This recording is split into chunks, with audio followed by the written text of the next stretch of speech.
My wife slept with married men. While I raised our kids, so I recorded everything and took full custody without her knowing. My wife, 37, got a new job about 4.5 months ago. Along with it, she made a few new friends. I'm 36, and to be honest, I didn't really like them. They were all extreme feminists, the kind who seem to thrive on playing the victim and constantly pointing fingers. You know, the types who will get angry at you for holding the door open for them, or for not holding the door. Either way, you lose. At first, I brushed it off with a laugh, but over the last 2 months I started noticing some unsettling changes in my wife. We've been married for 11 years and have 2 kids, a 10-year-old daughter and an 8-year-old son. Things started getting worse fast. She began accusing me of ridiculous things, like claiming I was born evil because men historically oppressed women. What? Things I used to do for her, things she once appreciated, suddenly became fuel for fights. And these arguments were baseless. I kept trying to stay calm and patient, but it wore on me. These fights usually ended with me saying something like, "I haven't done anything wrong. The only thing I'm guilty of is loving you." That would quiet her down for the moment. But like clockwork, the very next day she'd try again with a slightly different angle. About 5 weeks ago, I had a gut feeling that something was seriously wrong. One night, she came home very late without telling me she'd be out. Her phone was unreachable. She was clearly drunk and distant. The next day, she brushed me off and told me I was being controlling, that I was overthinking. It wasn't the last time this happened. I tried checking her phone, but I couldn't find anything concrete.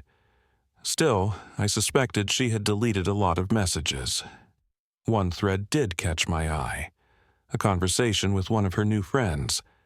They were talking about how she should approach me to ask for an open relationship.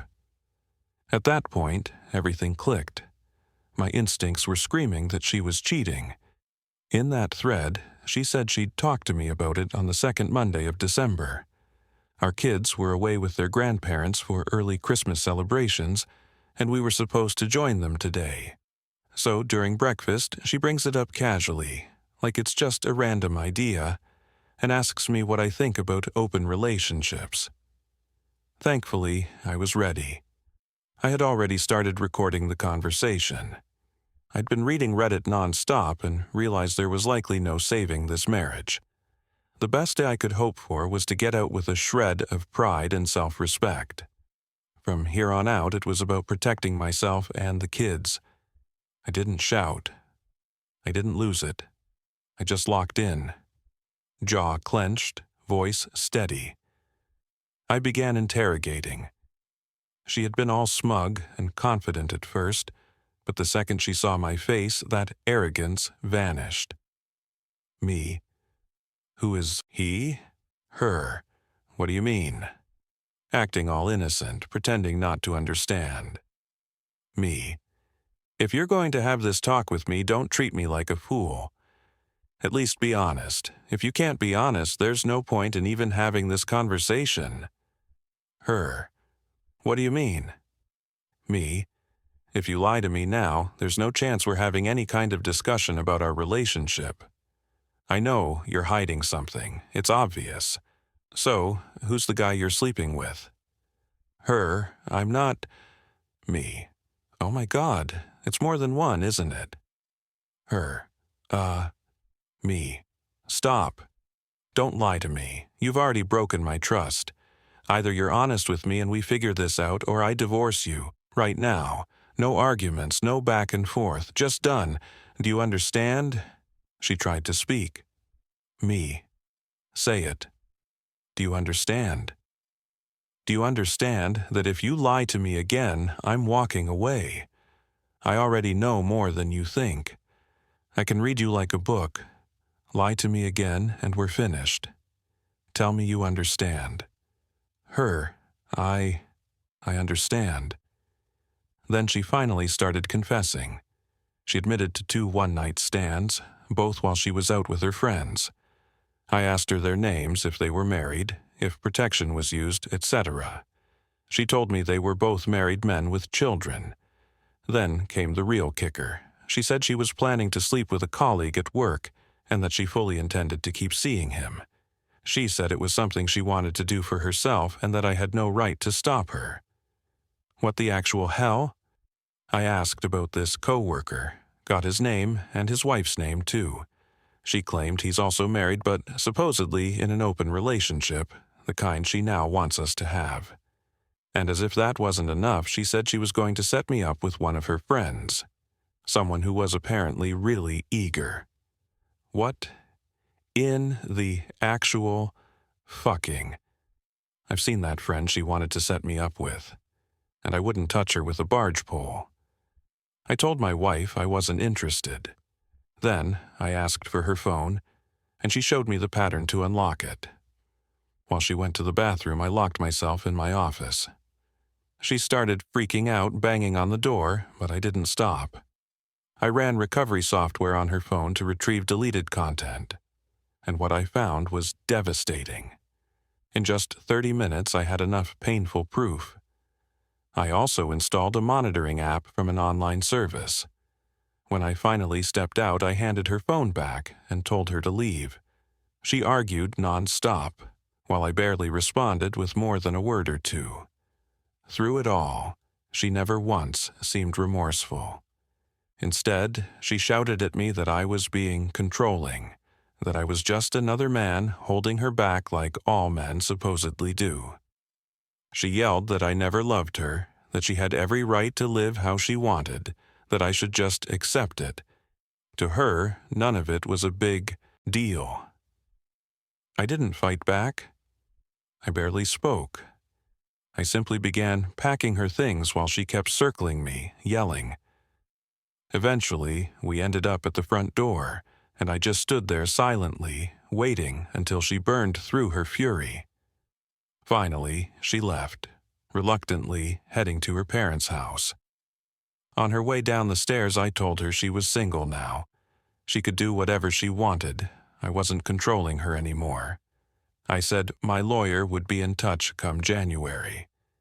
When she turned to say something, I slammed and locked the door behind her. Later, I watched her chatting with her new friends. They praised her for being strong, for demanding what she deserved, and told her I was bluffing, that I wouldn't follow through with the divorce. But what really shook me was when one of them advised her to accuse me of domestic violence if things got tough. She even described how she had destroyed her own ex-husband with false allegations and took everything from him. I've since ordered home surveillance cameras. I now know I have to document and protect everything. I couldn't believe what I was hearing. I've never once threatened or harmed her in any way. But then she began messaging her affair partner again. They arranged to meet at a hotel. I was stunned. I decided to try finding his wife online, and it didn't take long. I sent her a friend request on Facebook, and she accepted. I told her everything, including that her husband was meeting my wife at a hotel. She thanked me and hung up. A few hours later, I received a video from her. She had gone to the motel and confronted them. Judging by the screaming, it wasn't the first time her husband had cheated. "You effing asshole. You're doing this to me again? To the kids again? I told you it was over. If you did this again, you worthless piece of—" She stormed into the room and filmed my wife getting dressed on the edge of the bed. I threw up when I saw that video the first time. The AP's wife slapped her and screamed curses in her face.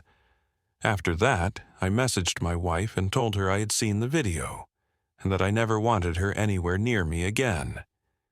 It's like she sees all of this as some kind of power struggle, like she thinks she's winning.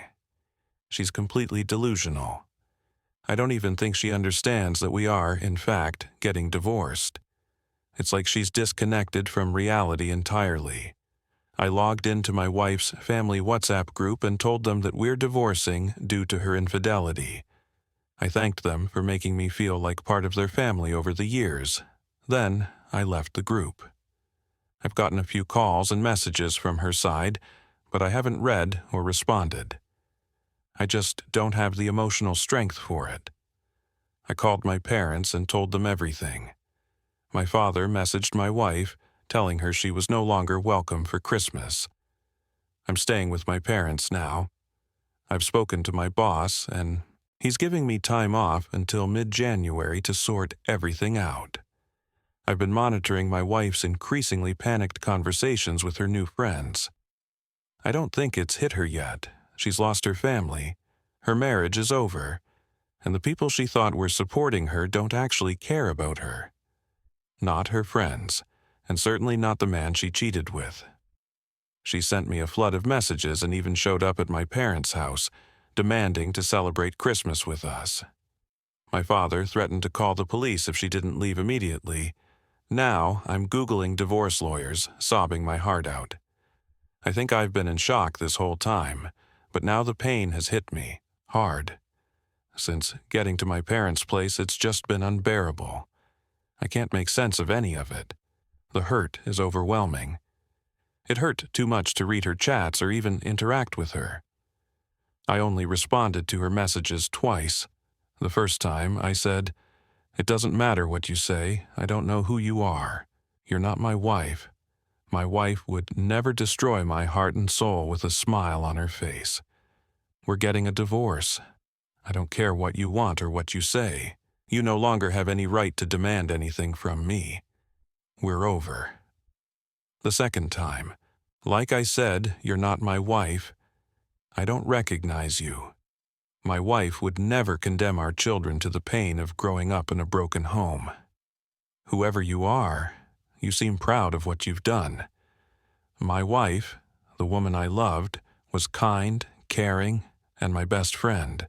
You're a self-absorbed, selfish abomination." After that last message, she stopped reaching out. The pain is unbearable. Sometimes I catch myself wishing none of this had happened, wishing we could somehow go back to how things used to be. But I know deep down I could never do that to myself again. This is the worst Christmas I've ever had. I couldn't hold it in.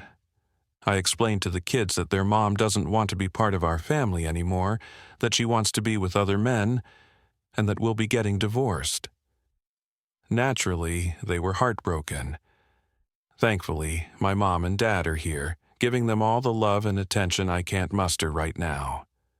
I'm a wreck. I'm going to try and get my life back together for my kids' sake. But I'm never going back to her. I wish I had waited until after Christmas to tell the kids, just so I could get them into counseling first. I didn't mean to blurt it out. It just happened when they asked when their mom would be coming. But I know this. If I went back to her, I'd never be able to look at myself in the mirror again. The level of disrespect and cruelty in her behavior is beyond forgiveness. I feel completely lost. I still can't understand how she thinks she has the right to demand anything from me.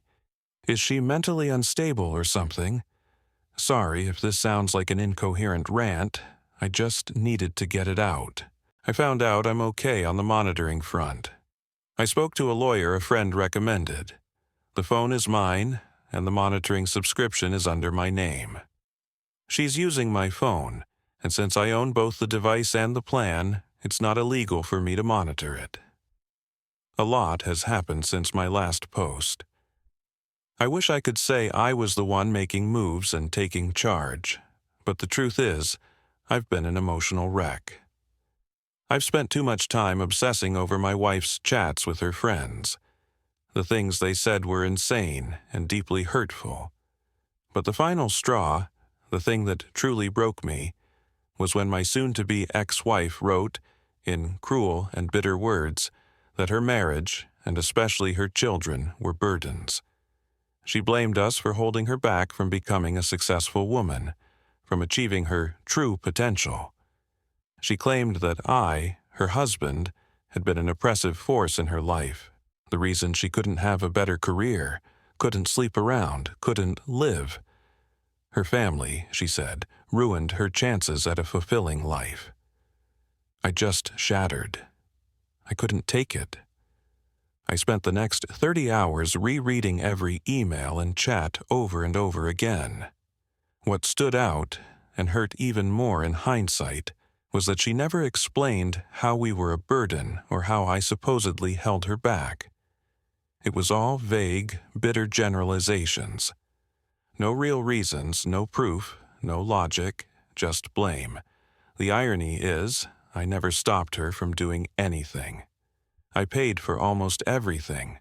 Her part-time job barely covered anything, and I supported her completely, including her hobbies, her ambitions, even those dumb classes she kept signing up for and quitting halfway through.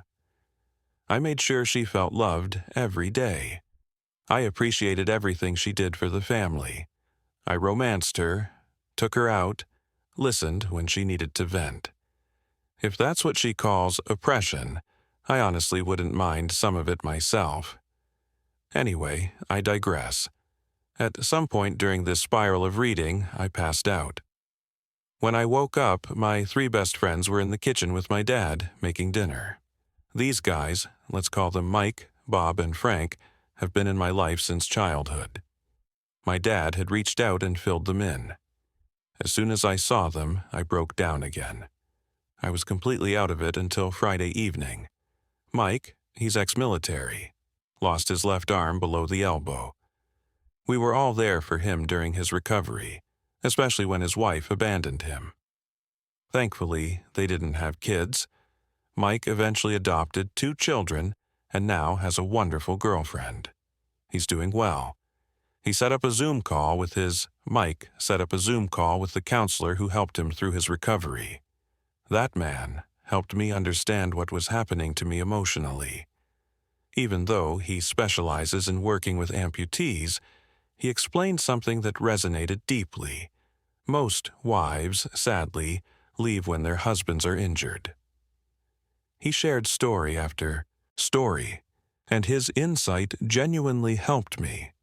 He asked me to see my soul, my spiritual self, as having a major piece of its identity tied to my role as a husband. And that part of me, it's gone now. He said it's like phantom limb pain. Just as an amputee feels pain in a limb that no longer exists, I'll feel phantom pain from the part of my identity that died with my marriage.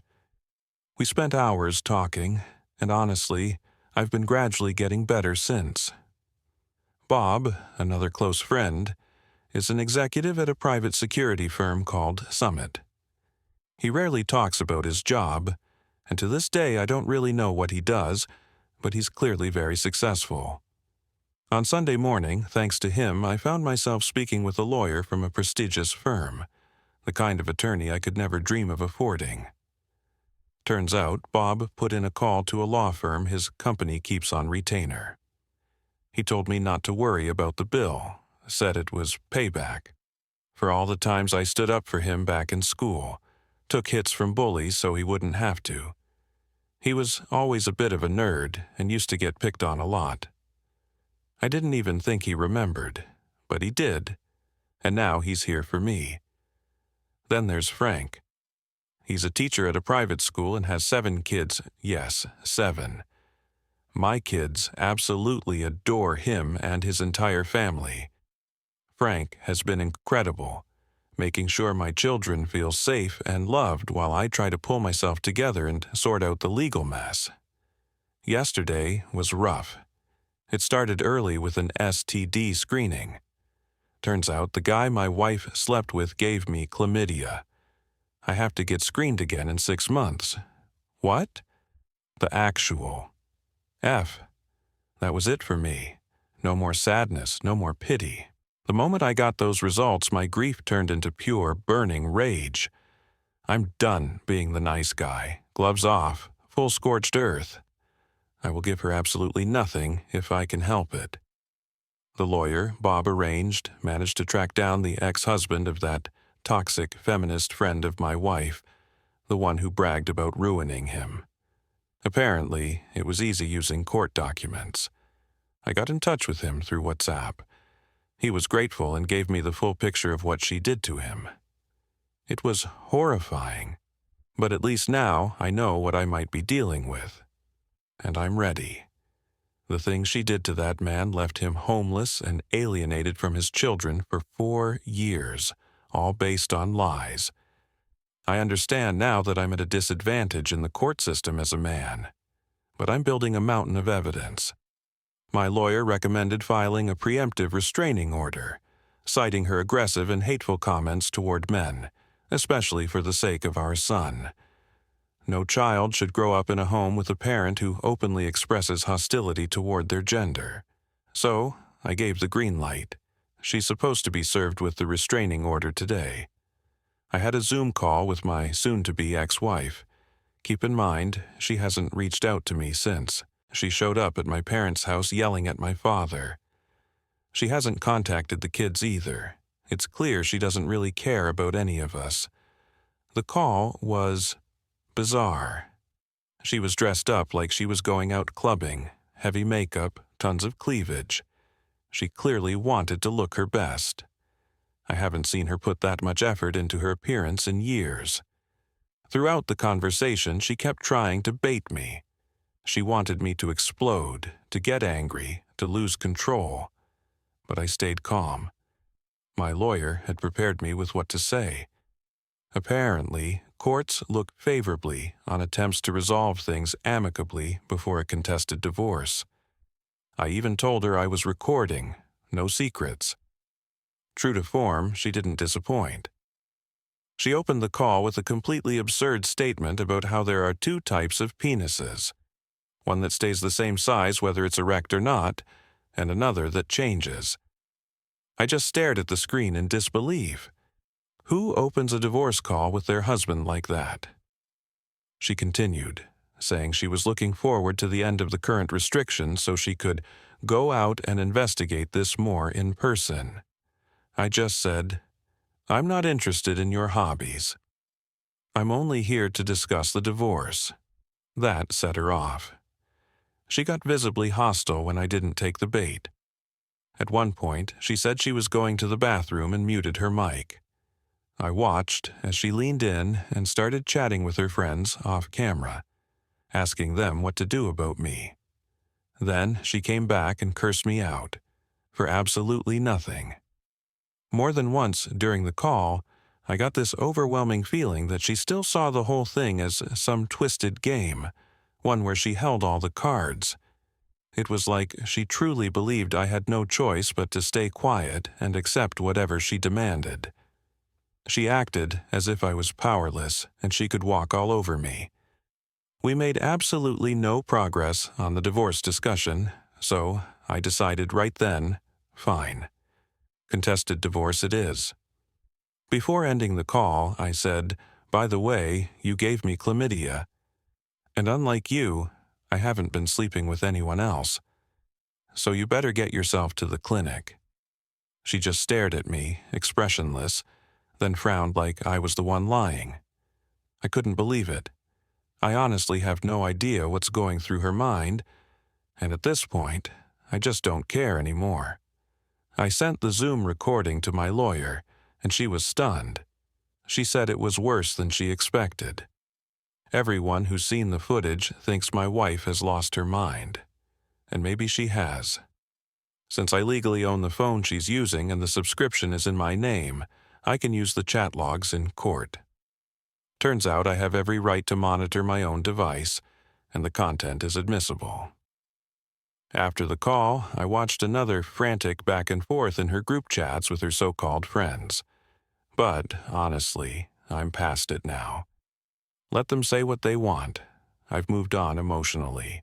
My lawyer is confident we'll win this case, unless there's something I haven't disclosed, which there isn't.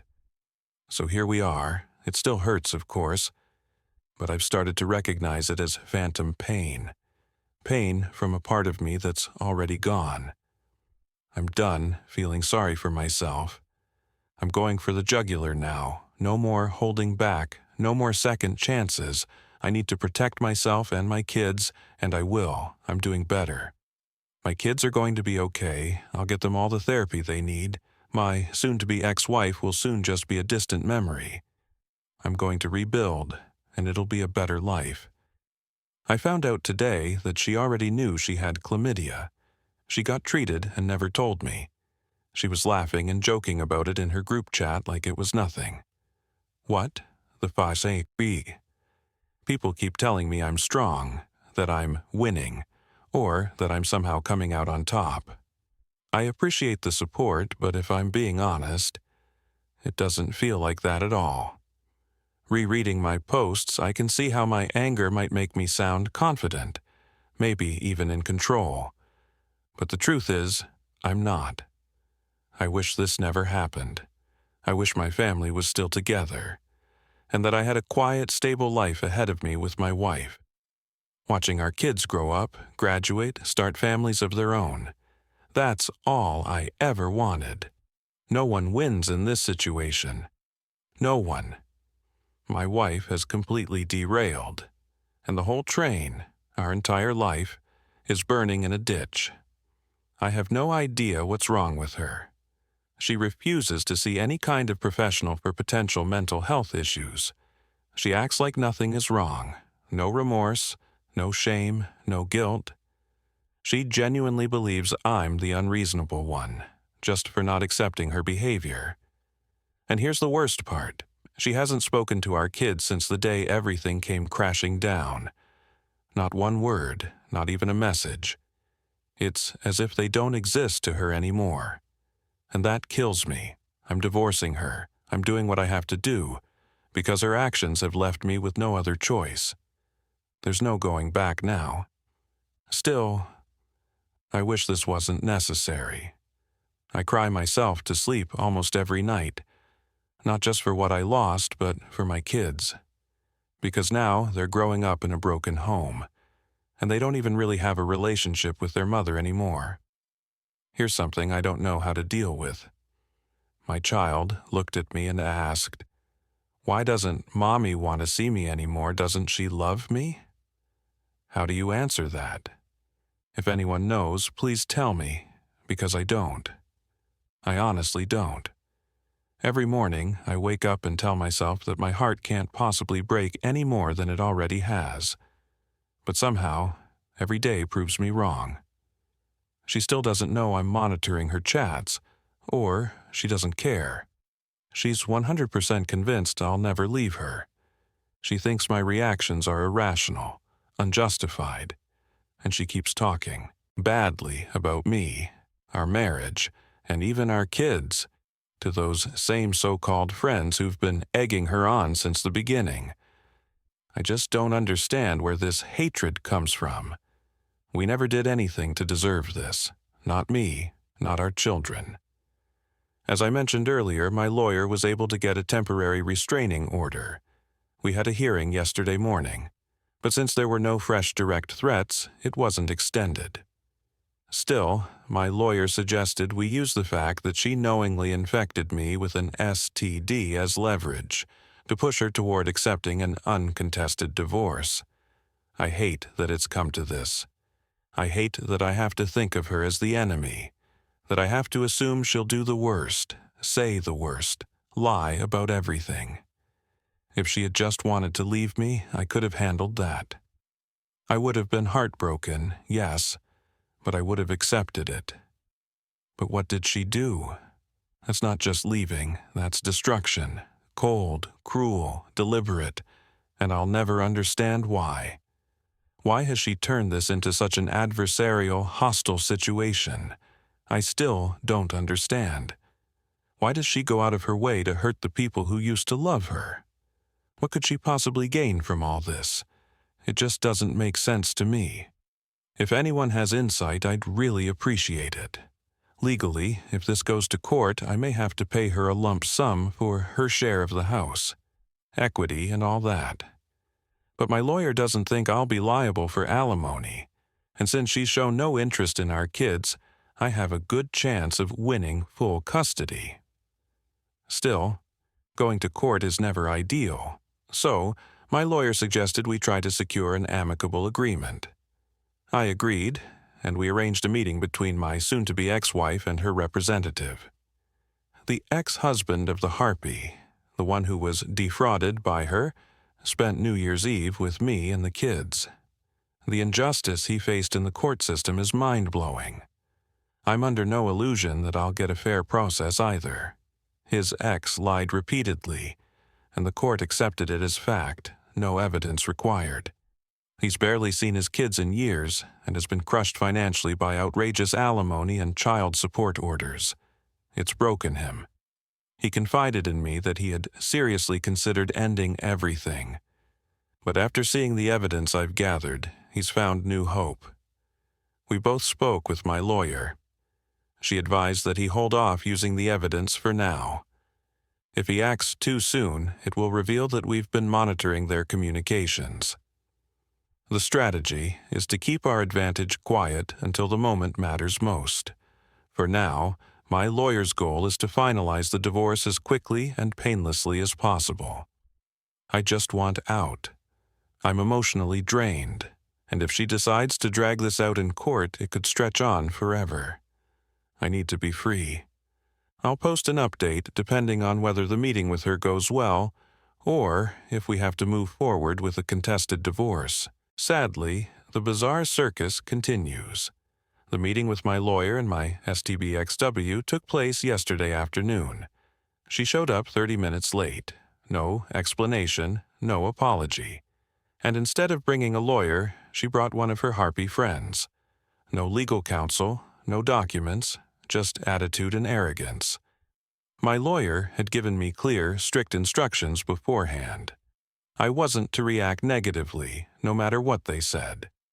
If they spoke to me, I was to remain calm, non-confrontational, even agreeable, if possible. And if my lawyer placed either of her hands flat on the table, that was my cue to shut up completely. So, they show up late, wearing smug expressions, no masks, of course. The harpy immediately starts trying to provoke me, throwing out insults and baiting comments. My STBXW joins in. It was like watching mean girls at a lunch table, cackling at their own jokes, laughing at me as if I were the punchline. My lawyer tried to steer the conversation toward the topic at hand, the divorce, but they weren't interested. They kept joking, giggling, insulting. It was pathetic. What became absolutely clear was that my wife still thinks this is all a bluff.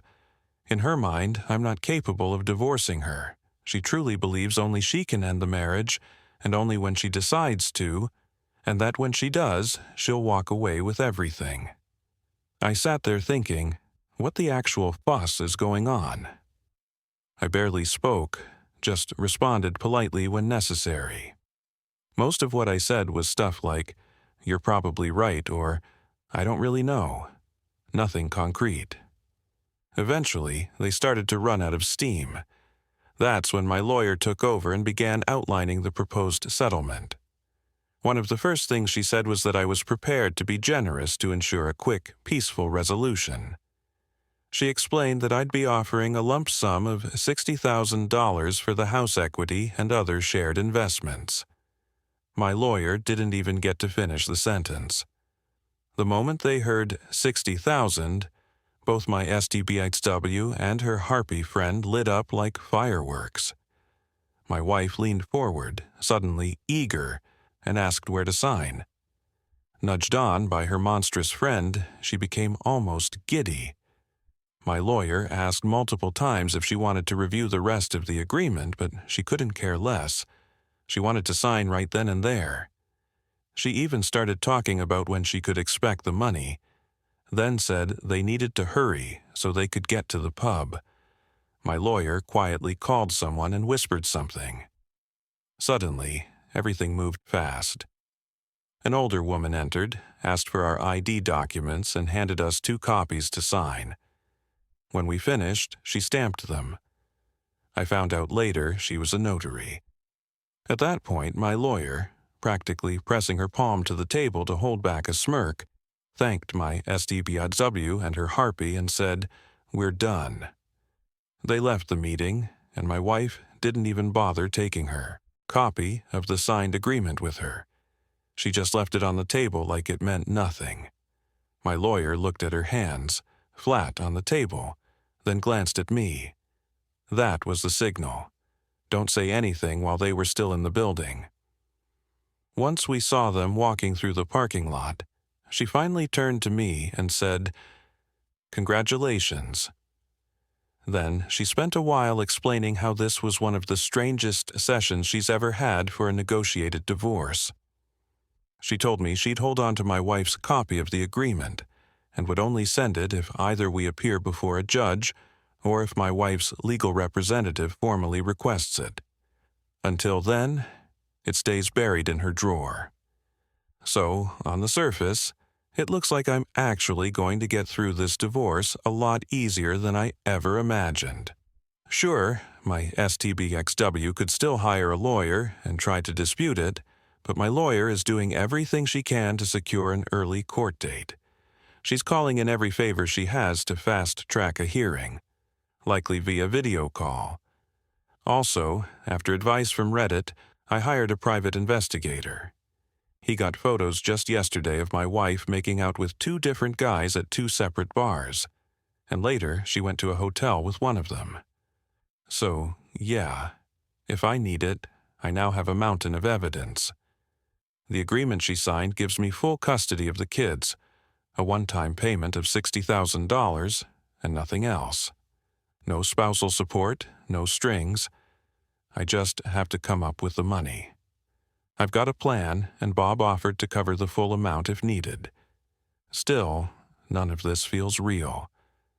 A big part of me expects her to suddenly pull some wild card, claim she's got an aggressive lawyer, or accuse me of something awful like child abuse or domestic violence. My lawyer told me to lay low, keep paying for what I normally do, and avoid rocking the boat. No unnecessary communication, no initiative. Don't talk to anyone we both know. Just wait and let the system play out. Now, all I can do is be patient, then hope for the best. So yesterday was the hearing. I'm basically divorced now. The paperwork will take 4 to 6 months to finalize, but legally and practically it's done. The only thing that could stop it now is if both me and my wife agreed to cancel the proceedings, which absolutely won't happen. I'm so damn tired. I honestly can't remember the last time I got a decent night's sleep. If this feels disjointed, I'm sorry. I just need to vent. I need to get this all out so maybe, finally, I can rest. My amazing lawyer came through again. Got me a hearing just 12 days after filing the paperwork. She must have burned every favor she had to pull that off. But before that, the weekend leading up to the hearing was pure chaos. Friday morning, a squad of police officers showed up at my door with a search warrant. I was stunned. I had no idea what was happening. The first thing I did was ask if I could take the kids outside while they searched the house, and thankfully they agreed. They didn't tell me much, but they handed me a copy of the warrant. I was so shaken I could barely read it. But based on what I've since learned, all those people who said my ex-wife's behavior seemed drug-related. Yeah, it looks like they were right. The cops trashed the place during the search. I immediately called my lawyer. She confirmed the warrant was valid, so there wasn't anything we could do about it at the time. What I didn't realize until later was how important my home security system had become. I've got cameras and audio recording everything now, just in case false accusations get thrown around. I might be able to file a complaint or seek compensation later, but honestly, I don't even know if I have the strength. Part of me just wants to put a line under all of this and move on. Turns out my ex and her 3 harpy friends had taken my car, while high and drunk, and crashed it into someone's house at high speed. All 4 of them were arrested. Every single one of them was under the influence. They had drugs on them and in their system. The crash was brutal. One of them, the passenger, is in critical condition, and doctors aren't even sure she'll survive. The ringleader of that whole crew, let's call her Henrietta, she's the one who bragged about how she ruined her ex-husband's life in court. And her ex-husband, who we'll call Henry, is someone I've been talking to recently. Henry and I have become really good friends through all of this. I kept him updated. Thankfully, nothing was found during the police search of my house. I gave my statement, explained that my ex-wife doesn't live here anymore, that she stays with her parents, and I have no idea what she's doing. I told them I never gave Henrietta permission to drive my car or anything else. When I got back into the house, I just broke down. Everything was trashed. It was the final straw. The only thing I could think to do was call my dad. He came right away and took me and the kids back to stay with him and Mom. While I sat on the back porch, sobbing and eating my mom's amazing comfort food, my dad got to work. He gathered a group, 26 friends and relatives, and they completely cleaned and repaired my entire house, every single room, clothes, dishes, furniture, even the ceilings and walls. They scrubbed everything, fixed loose door handles, tightened furniture. It's never been this clean. I was stunned. I had no idea how to even begin repaying them. I went from feeling suicidal to feeling genuinely okay over the weekend, all because of them. Meanwhile, police found even more drugs at Henrietta's house. Her boyfriend wasn't there. There was no babysitter, just her kids alone in the house. CPS was called, and Henry was granted temporary emergency custody on Saturday. After showing the judge the chat logs, the drug evidence, and the abandonment, custody was granted without much issue. Henry is over the moon. He hasn't really seen his kids in 5 years. He had been saving money for a legal battle with Henrietta, and this entire event flipped the table in his favor. He still needs to go to court to make it permanent, but the odds are very good. Everyone believes Henrietta is going to face jail time, especially if her critically injured friend doesn't survive. After that, Henry plans to file for child support and seek compensation for everything she put him through. But to be honest, I think he's mostly focused on being with his kids again. He wants to give them a good life, not waste more time fighting in court. It's obvious now how badly Henrietta had been neglecting them. Bob stepped in like the champion he is and set Henry up with a rental apartment through a friend. I've come to realize I know almost nothing about Bob's personal or professional life, and I definitely plan to change that. Anyway, I'm getting off track again. Henrietta was driving when they crashed into that house.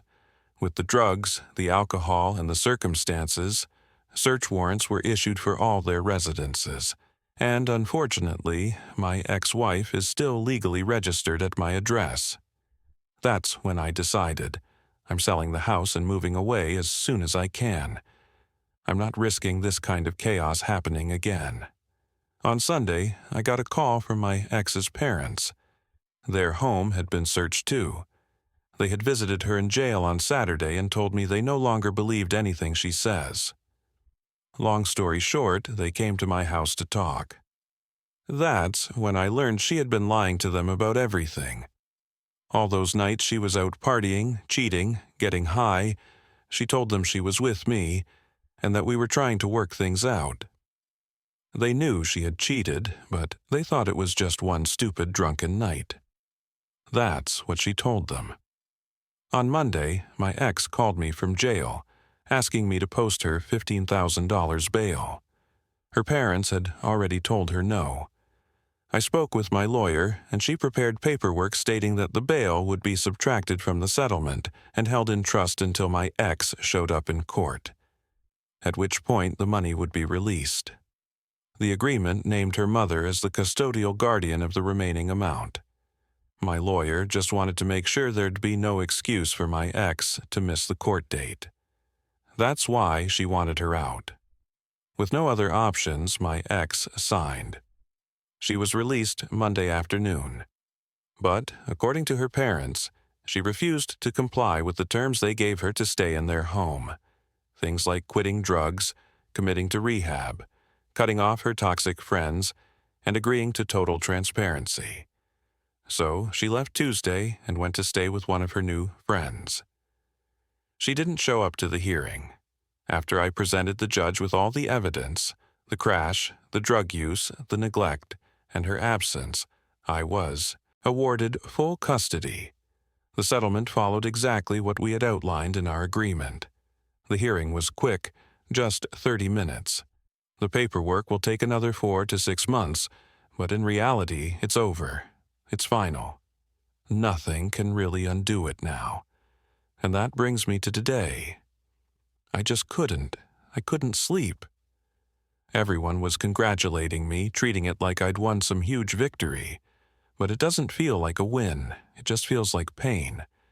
I still love my wife, or at least the version of her that used to exist. I know it's over. I know there's no way back from this. But she was my best friend, my soulmate, right up until all of this.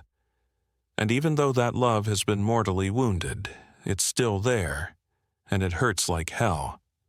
There are no winners here. I lost. She lost. The kids lost. I can't even find the words for how deep this loss cuts. It feels like people are celebrating the fact that instead of losing both legs at the hip, I managed to save one half of a kneecap. That's what this victory feels like. So no, I don't feel like celebrating. I can't sleep. When I do, I wake up drenched in cold sweat from nightmares I can't control. I know I'm complaining, and I'm sorry, but I just need to let this out. Then today, the hospital called. I'm still listed as her emergency contact.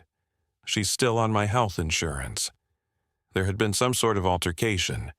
She lost teeth, has a broken jaw, and will be staying in the hospital for a few days. I brought her parents with me to visit her. Turns out some of her new friends beat her badly. Apparently, word got out that Henry had received chat logs of Henrietta bragging about what she did to him, and those logs came from my wife's phone. They assumed she gave them to Henry. That was enough for them to turn on her. They beat her and kicked her out of wherever she was staying. Amazingly, she still doesn't understand that I've been monitoring her phone. She has no clue. I'll keep paying for her phone, the insurance, and everything else, right up until the divorce papers are physically in my hand. I won't believe any of this is truly over until I'm holding the final documents myself. Now, she has nothing. She asked me if she could move back in. I told her there was no way in hell. Her own mother has told her she won't give her a single penny unless she gets clean and stays clean for at least a year. They offered to let her move back in, but only under strict conditions. No drugs, rehab, total openness. If she refuses, I honestly don't know how she'll survive. It was the first time I saw even a glimpse of regret from her, but I don't think it was true remorse, not for what she's done. Just regret that she can't continue living the way she was.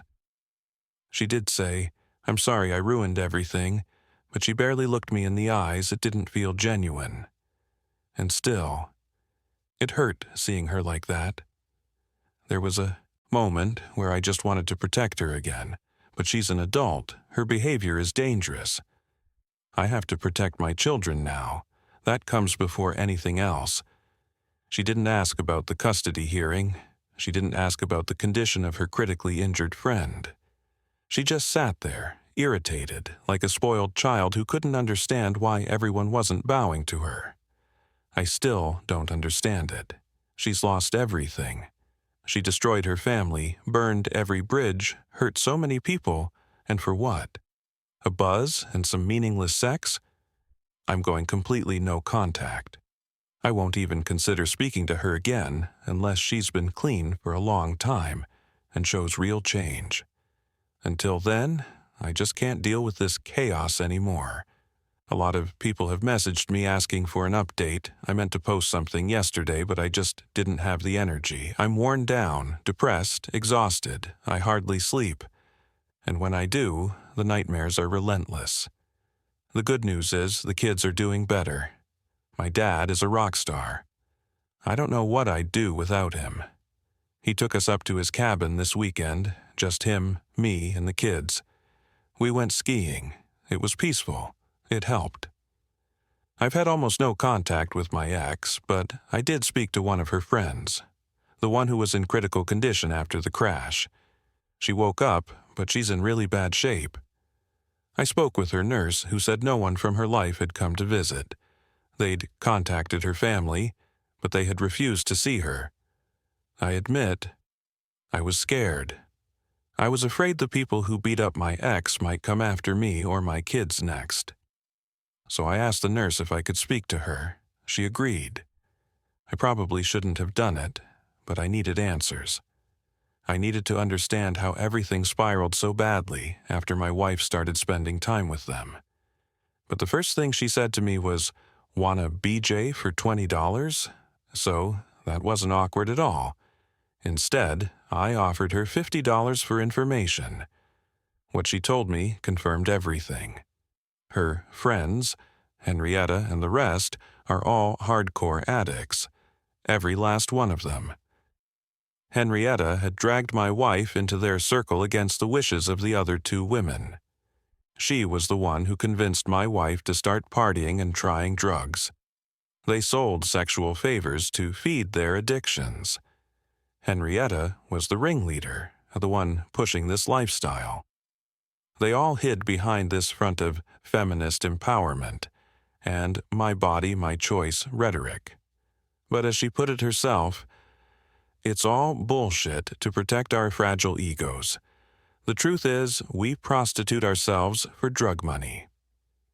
My wife fell for the lies first, and it didn't take long before she was hooked like the rest of them. Once she was addicted, she started selling herself to pay for the drugs. Hearing that, knowing the person I loved more than anything, turned herself into a shell of who she once was just to stay high, it broke me. It suddenly made sense why she only cared about getting her hands on the settlement money. From what I was told, her drug of choice now is meth. No one has come to visit her, no family, no friends, nothing. She's stolen from, cheated on, lied to, and abused everyone in her life. She has burned every bridge. She told me, flatly, that she was sad she had survived, that she has zero hope for the future. Without makeup, she looked like a walking corpse. It was painful to look at her. I cried, a lot, for the memory of the woman I once knew, for who she was before all this. Don't get me wrong, I'm not excusing her. She chose this path, she played with fire and got burned. And now she's paying the price. She also told me who the men were that beat her up. I'll get back to that later. As for Henrietta, she's been formally charged with multiple serious offenses: death threats, resisting arrest, possession, prostitution, trafficking, child abuse and neglect, DUI, property damage, and auto theft. She's been denied bail and labeled a flight risk. It looks like she'll be gone for a while. Hopefully, a long while. Before I continue, I want to say thank you to everyone who messaged me, especially those with experience dealing with addicts. Many of you warned me that my ex might try to harm herself now that everything was crashing down. You were right. She tried to overdose. I'd already talked to her father about the possibility, and we both agreed to keep a close eye on her. Thankfully, she still doesn't know that I've been monitoring her phone, including real-time location data. While we were up at the cabin on Saturday, I got a message from her. It read like a suicide note. She admitted to the addiction, the prostitution, the lies. She said she had let everyone down and that she was going to do the only thing she could. I called her father immediately and gave him her location. He found her unconscious on a park bench.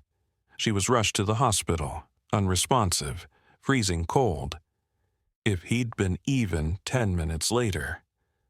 I can't let myself think about it. They pumped her stomach and stabilized her. She's now on methadone and will go through a sedated detox. Her father has been legally appointed her guardian and has had her forcibly committed to a rehab center. He has full control of her treatment now. The reason he was appointed wasn't because she tried to harm herself, but because she abandoned her children, which apparently classifies her as irrational under the law. It's a strange, grim technicality, but it means she can no longer refuse treatment. And, thankfully, I hadn't yet removed her from my insurance, so she'll get the help she needs. I've offered to help her father with costs, as long as my ex doesn't find out it's coming from me. I just want her to recover for the sake of our kids. She doesn't need to know I had anything to do with it. But I've still been worried about those guys who attacked her. They believed she gave Henry the chat logs, the same logs he presented in court, and they might come after me or my kids. So I talked to Henry. He decided to take care of it. I may not have mentioned it before, but Henry is a massive, intimidating guy. Grew up on a farm, hauling equipment since he was a kid. He's built like a tank, crew cut, scar across his face. Looks like he could rip a man in half. He's the kind of guy who ducks to fit through doorways, but beneath that, he's kind, patient, gentle. He's a good man, but I have no doubt he'll use force if it becomes necessary. He went to the guy's apartment, total dump, and grabbed both of them by the neck. Told them straight. Henrietta gave him the chat logs, not my wife. And since they assaulted someone connected to him, they had two choices. Either go with him to the police and confess everything, or deal with him right there and then. And he made it very clear. They should expect some very painful consequences if they chose the second option. Henry made it very clear to those guys, if they didn't choose to come clean to the police, they'd be choosing option 2, painful, permanent consequences. As he told me afterward, he hoped they'd choose option 2. They didn't. They couldn't get to the police fast enough. Needless to say, I no longer worry about them. I've found a new apartment and will be moving soon. Bob came through for me once again. I honestly don't know where I'd be without him. Still, I'm deeply depressed. This entire experience weighs heavy on my soul. What keeps me going is my friends and family, and the knowledge that I have to stay strong for my kids. My heart still breaks for my ex, despite everything. I don't regret marrying her. I still love her, or at least the person she was. But I know now there's no going back. She isn't that person anymore, and there's too much pain between us now. But the truth is, we had a good life once, a real one. And without her, I wouldn't have my kids, and I wouldn't give them up for anything in the world. I know it's going to hurt for a long time, but I hope I'm strong enough to carry it. Strangely, the news of my wife's addiction has actually helped the kids process things. It's easier to explain what happened by saying, "Mom is very sick right now, and it's going to take a long time for her to get better. She still loves you." That message, though painful, has made everything a bit more manageable. Right now, I'm just sad, tired. Henry is here with his kids. We're about to watch Madagascar 3. I'm trying to make as many good new memories as I can, and Henry's doing the same. Our kids are doing better. They laugh more now, they play, they smile. I think we're going to be okay. To everyone who helped, thank you, truly. This will be my last post. My ex-wife passed away. She overdosed while in rehab. We don't know how she got the drugs. Somehow she did. One doctor speculated that she might have swallowed a bag before being admitted, and that it ruptured inside her. But no one really knows. That's it. I won't be posting anymore. I won't be answering comments. Thank you to everyone who gave advice, support, or simply listened. I loved her. I lost her. And I'm going to carry that for the rest of my life.